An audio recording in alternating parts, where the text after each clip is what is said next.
Então, gente, sejam novamente bem-vindos aqui ao nosso canal, professora Karine Leite. Hoje a gente vai dar continuidade à nossa aulinha referente às alterações qualitativas das hemácias, tá certo? Mas agora nós temos a parte 2, tá bom? Porque ela é uma aula extensa, então eu resolvi dividir em duas partes, tá? Então, o que é que a gente vai discutir nessa segunda parte da aula de alterações qualitativas? Algumas outras alterações, tá? Que a gente pode visualizar em estilhaço sanguíneo. E aí eu brinco, às vezes o clínico fica feliz, às vezes o clínico fica triste, mas mostrando mais uma vez que a patologia clínica, gente, ela é de extrema importância dentro da atuação da clínica médica veterinária, tá certo? Então, sejam bem-vindos novamente, vamos discutir a nossa aulinha.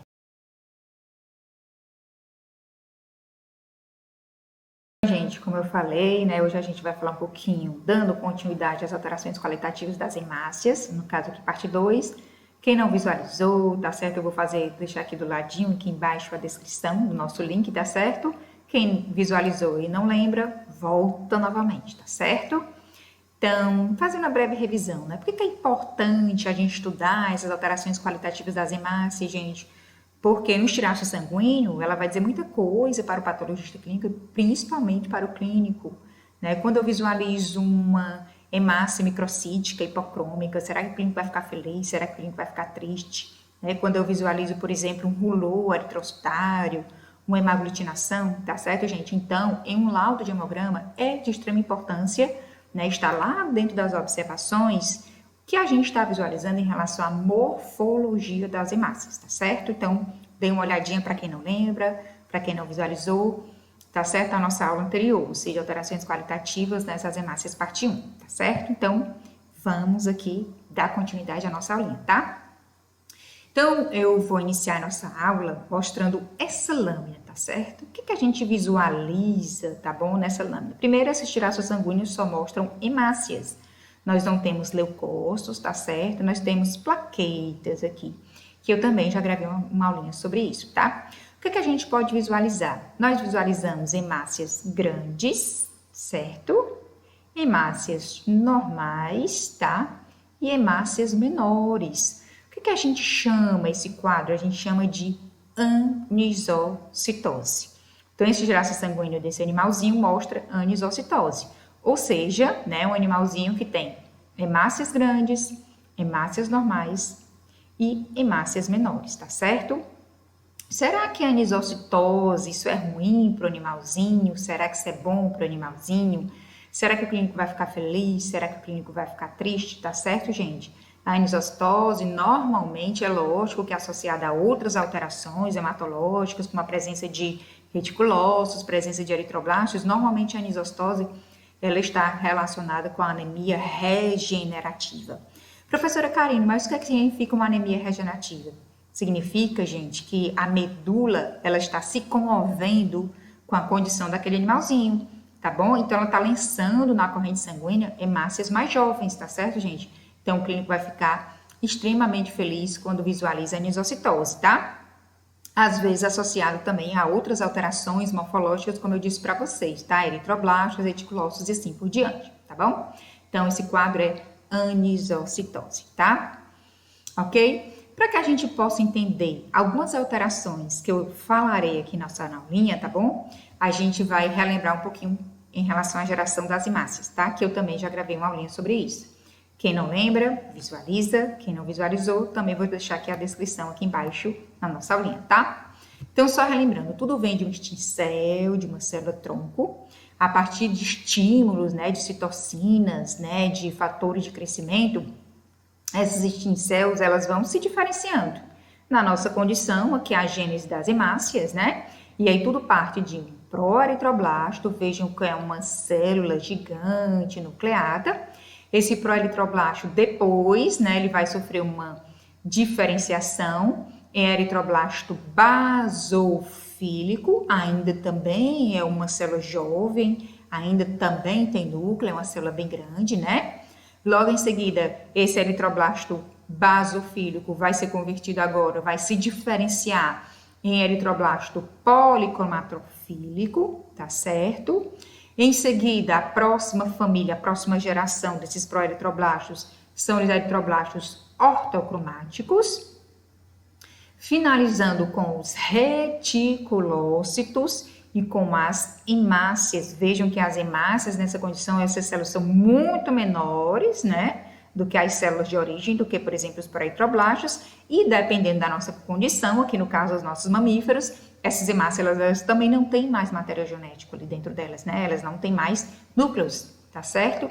Então, isso aqui é a nossa geração, né, das hemácias aqui dos nossos mamíferos, tá certo? Aqui do ladinho eu só trouxe para vocês visualizarem algumas alterações, né, o animalzinho que tem uma anemia microcítica, hipocrômica, anemia megacarioblática, só a título de curiosidade para vocês, tá? Aqui a gente tem poiquilocitose e aqui alterações de diversas gerações aqui de hemácias também. Mas o que vai nos interessar é exatamente isso aqui, gente, ó, tudo parte do instinto que origina, né, um proeritroblasto, esse eritroblasto vai se transformando em eritroblasto até gerar os reticulócitos e até gerar também as nossas hemácias, tá certo? Então, a partir, gente, dessa breve revisão, eu trouxe esse tiraço sanguíneo aqui, mostrando também hemácias, consequentemente, aproveitando aqui a deixa mostrando plaquetas, mas eu quero que vocês visualizem isso aqui, na seta, né, gente? Isso aqui é uma hemácia nucleada. Então, essa aqui é uma hemácia jovem. Eu falei nesse instante para vocês que as hemácias dos mamíferos, elas não têm mais núcleo, né? Tá certo? Então, o que significa isso? Significa que esse animalzinho, ele tem um eritroblasto. Mas que tipo de eritroblasto é esse? É policromatofílico, né? A gente não tem como visualizar, gente, no estilhaço sanguíneo. A gente só coloca no nosso laudo o quê? Presença de eritroblastos. E aí, dependendo do patologista clínico, a gente coloca esse percentual desses eritroblastos, tá certo? Isso é importante também a gente colocar no laudo, a presença de eritroblastos, porque o clínico, será que vai ficar feliz? Ou será que vai ficar triste? Além disso, gente, se o hemograma for automatizado, que a grande maioria dos laboratórios nós vamos ter que fazer uma contagem de leucócitos, tá certo? Consequentemente, né, esse contador hematológico, ele vai contar isso aqui provavelmente como leucócito, não é? Então, a gente vai ter que fazer um cálculozinho, tá certo? Para dizer que são leucócitos corrigidos. Então, é importante no laudo do hemograma a gente colocar aqui o patologista clínico a presença de eritroblastos, porque aí muda muito da condição do animalzinho, consequentemente o diagnóstico também, tá? Ok?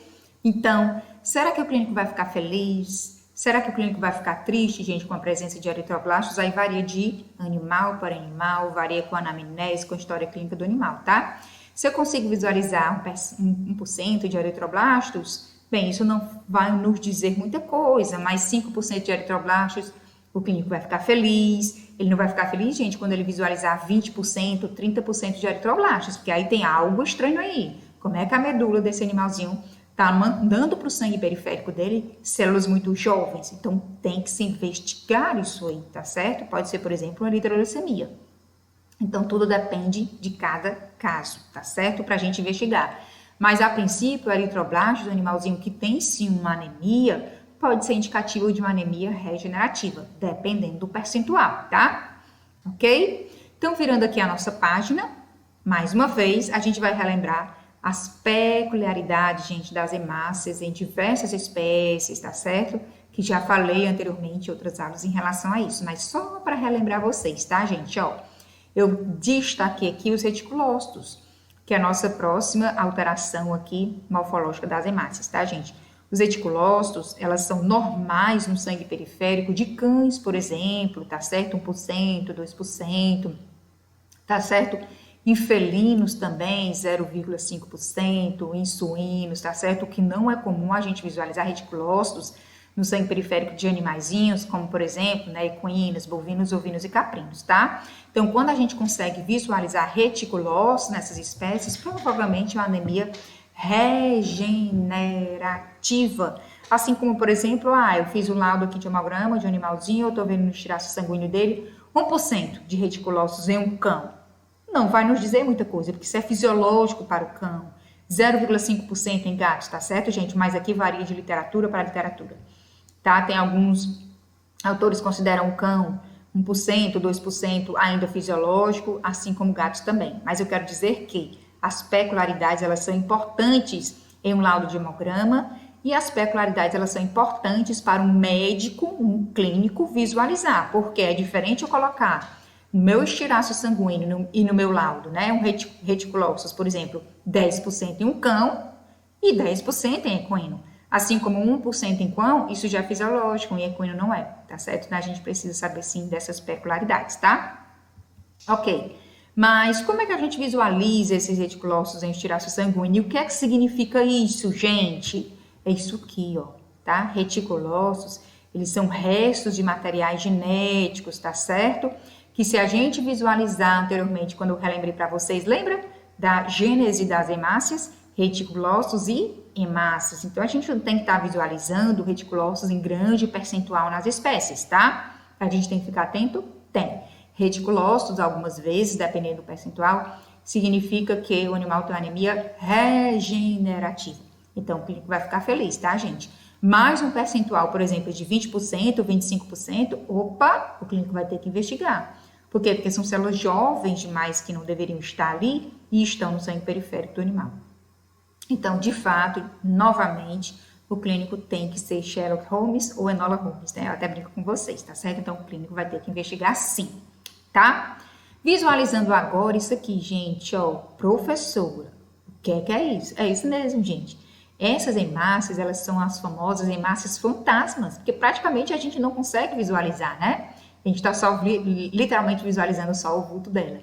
É comum no dia a dia? Não, gente, não vou dizer que as hemácias fantasmas, elas são comuns no dia a dia, mas podem ter casos, sim, em que a gente visualiza essas hemácias fantasmas, tá certo? Então, será que o clínico vai ficar feliz? Será que o clínico vai ficar triste? Será que o tutor vai ficar feliz, né? E o animalzinho também? Vamos olhar, tá? Ok? Então, as hemácias fantasmas a gente pode visualizar em casos de hemólise intravascular.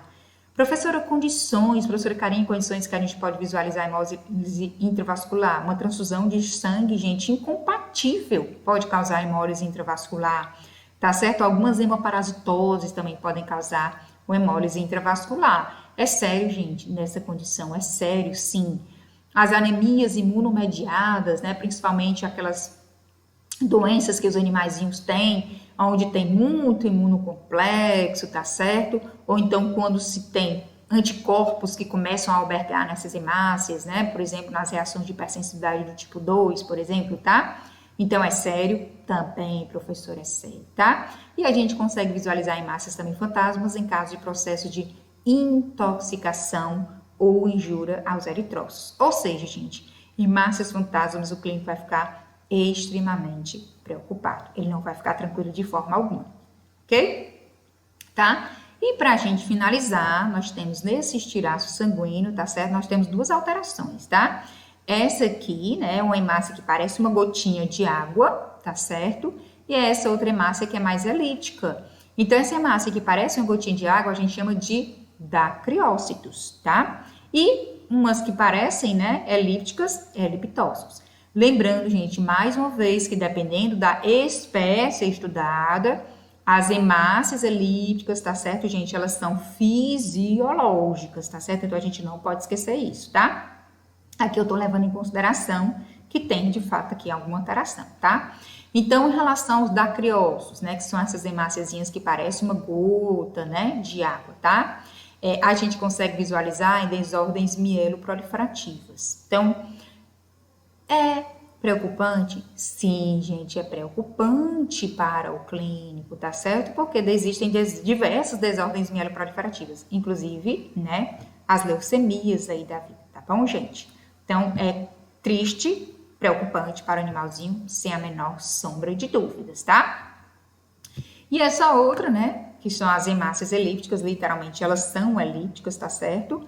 Também estão associadas a distúrbios mieloproliferativos, por exemplo, em cães, né? No caso de glomerulonefrite, hereditariedade, é mais raro, mas existe, tá certo? Em gatos, pode estar associados a hepatopatias, e como eu disse para vocês, essas hemácias também elípticas, elas podem ser fisiológicas, no caso de camelídeos, no caso de aves e no caso de répteis, tá certo? Então, o clínico tem que investigar. Então, a gente termina a nossa aulinha por aqui, finalizando as alterações qualitativas das hemácias, nossa parte 2, tá certo? Falamos um pouquinho de reticulócitos, de anisocitose, dacriócitos, eliptócitos, né, reticulócitos, assim por diante, visualizando também as peculiaridades de cada uma delas, tá certo? ok? Então, só relembrando, gente, é um laudo de hemograma, tá? Que eu ainda vou mostrar para vocês, né? Um hemograma direitinho. É importante o clínico, né? Visualizar nesse laudo as alterações morfológicas das plaquetas, tanto quantitativas quanto qualitativas, tá certo? Então, eu agradeço mais uma vez a atenção de vocês. Espero que vocês tenham gostado da aula, tá certo? Compartilhem com os colegas de vocês, tá certo? Visualizem qualquer coisa, né? Visualizem novamente as aulas, tá certo? E espero que vocês tenham gostado da aula, tá certo? Até a nossa próxima aula, tá certo? E fiquem com Deus.